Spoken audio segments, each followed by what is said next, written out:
Florence and Ludovic, thank you so much for joining us this evening. A few quick questions before we lead into the tasting. Everyone's really excited about the 2020 vintage. Perhaps you could tell us, are we right to be excited? What should we look for with this particular year?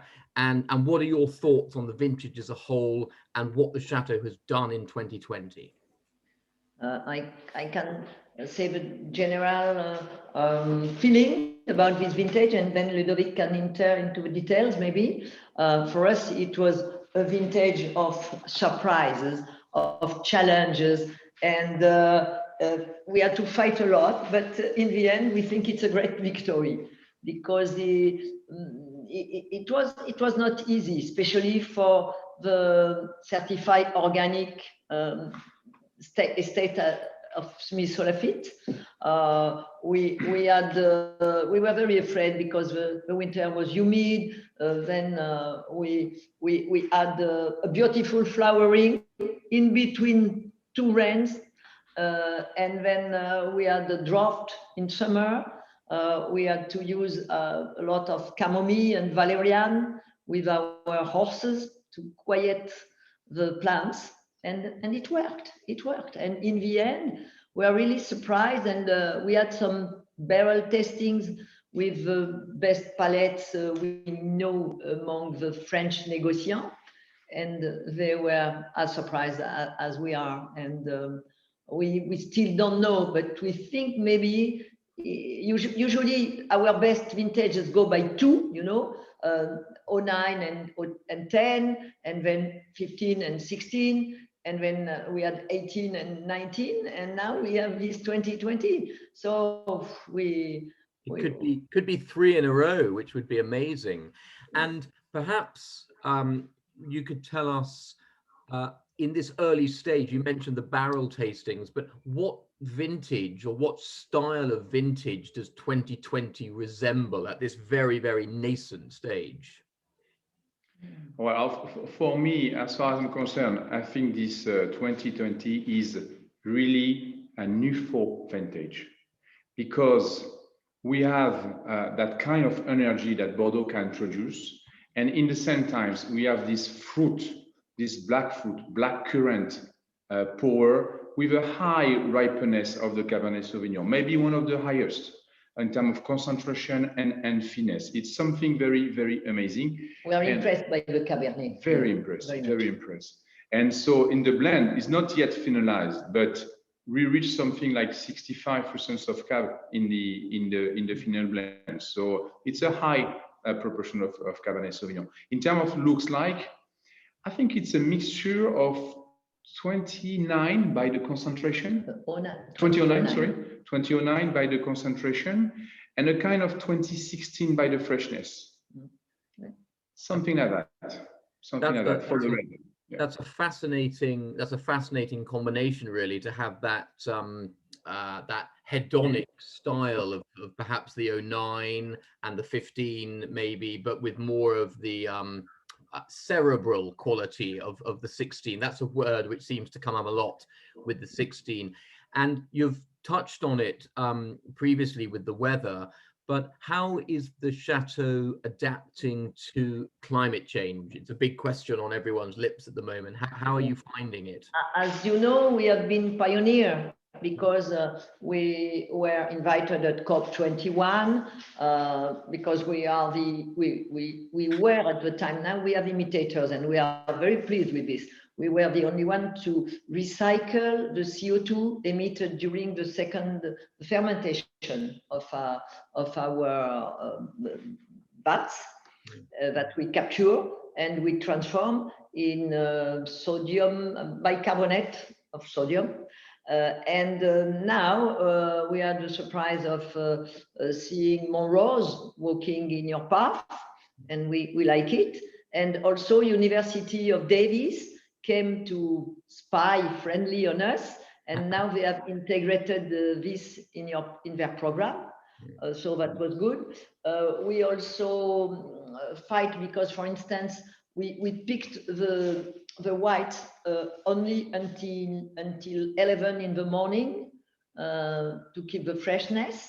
Now we pick by plots and not by parcels. We also fight a lot with our plants because we think it's the pharmacy of our vineyard. And we really master now in not the mystic aspect of biodynamic, but the concrete, the phytotherapy rather.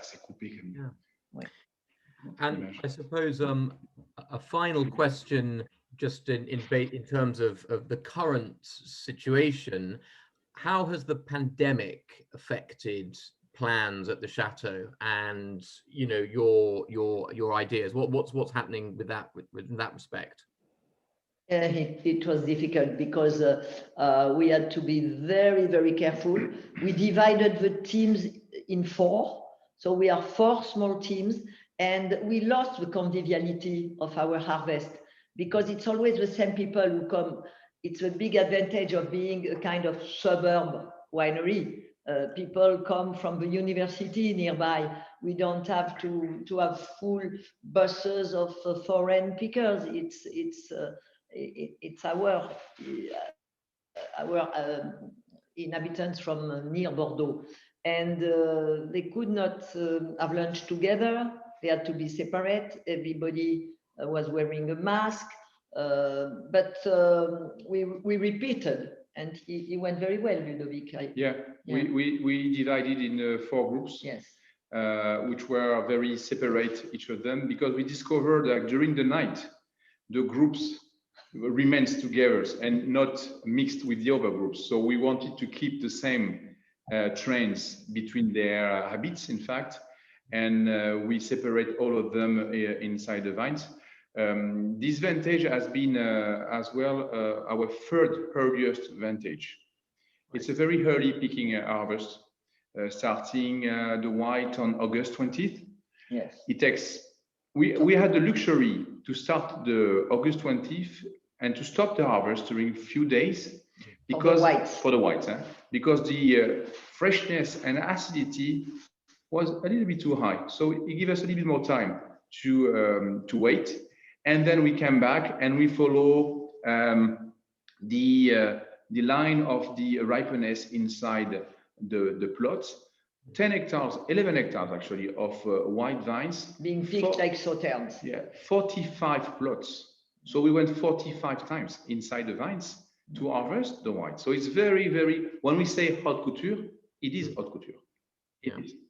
So, and then the red hand by September 30th. And there again, the nature makes the things very well because the ripeness was there.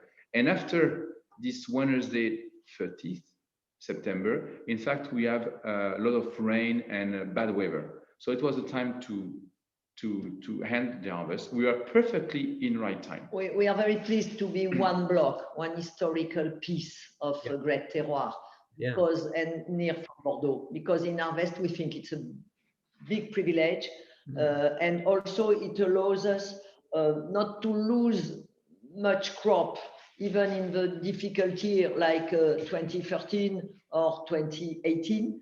Because we live, the Chartreuse where we are speaking with you now is at one end of the vineyard, you know it, and Fabien Tegen, our chef, winemaker and technical boss, is the other end of Smith Haut Lafitte.